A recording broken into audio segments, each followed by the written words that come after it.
So this is chapter 8. In your books, it's page 56. The first page, the first sort of long paragraph is all about Lou really and her difficulties getting to sleep at night. I put a little note here. She tries everything to get to sleep at night. Her mind is over busy and she sometimes needs sleeping tablets if nothing else works. So then on page 57, this starts off with Lou letting us know that No has finally accepted to sort of do an interview with her or talk to her about her life. And she describes meeting up with No again outside the train station, where she's talking to a group of homeless people. There's a camp for homeless people outside the train station. No introduces Lou to some of these, some of the men, Roger, Momo, and Michel, and they have a bit of a laugh and pretend that they want to be interviewed by Lou Bertignac as well. Okay, so moving on then to, in your books, it's the next page, page 58. I just put it at the top of the screen here. So this bit at the very top of the page talks about No and Lou going back to the cafe. And Lou tells No that her friends were very nice. And No's reply is there in yellow at the top of the page. Dehors, on n'a pas d'amis. Outside, we don't have friends. So this is a key quotation. It would be a good one to learn because it's very short, easy to remember, and it basically you could use it for the theme of Les SDF and also the theme of friendship. So we can see really that in No's current world, the world that she lives in, she doesn't have any friends. So now moving on down, this is in your book, this is towards the end of page 58. Starts off, Elle vient d'avoir 18 ans. This paragraph tells us quite a lot about No's life. We don't know much up to this point. We know that she has just turned 18 and that she had to leave the emergency hostel at the end of August when she turned 18 because it was just for minors. In yellow there at the top as well, elle vit dans la rue mais elle n'aime pas qu'on le dise, il y a des mots qu'elle refuse d'entendre. So she lives in the street but she doesn't want people to say it. There are certain words that she refuses to hear. So she's proud, she's probably ashamed. She doesn't want people to say that she lives in the street. She doesn't want to admit that.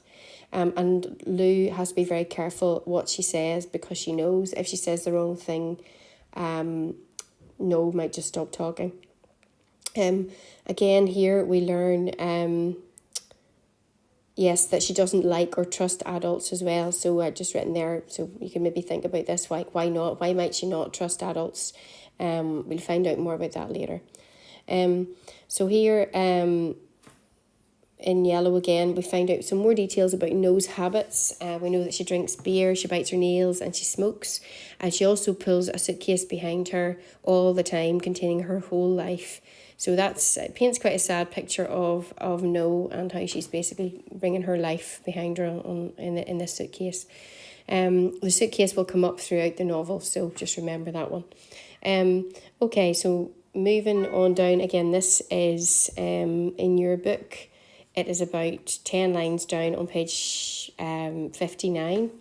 Elle dort ici ou là. So again, she talks here about where she sleeps. She sleeps here and there. So this gives some examples of the different places No sleeps. Again, you could use this in an essay on Les SDF. Even about an essay about loneliness and the fact that she doesn't really know where she's going to be sleeping from night to night. So there's a few different places mentioned there. Sometimes, she stays in a tent with some homeless guy that she's met. Sometimes she stays with a friend that she met at boarding school. Sometimes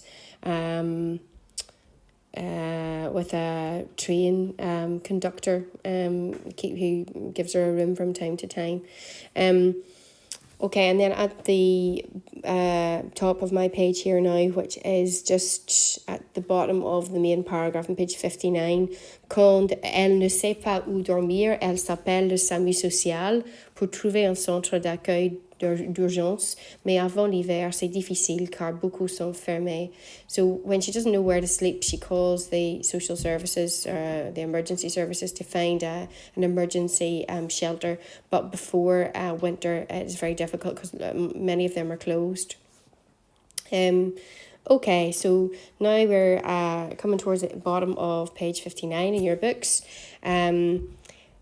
So I just highlighted this bit here because it shows that Lou is starting to know quite well. She says, je connais sa manière d'être assise en déséquilibre, ses hésitations et sa pudeur, l'énergie qu'elle dépense pour avoir l'air normal.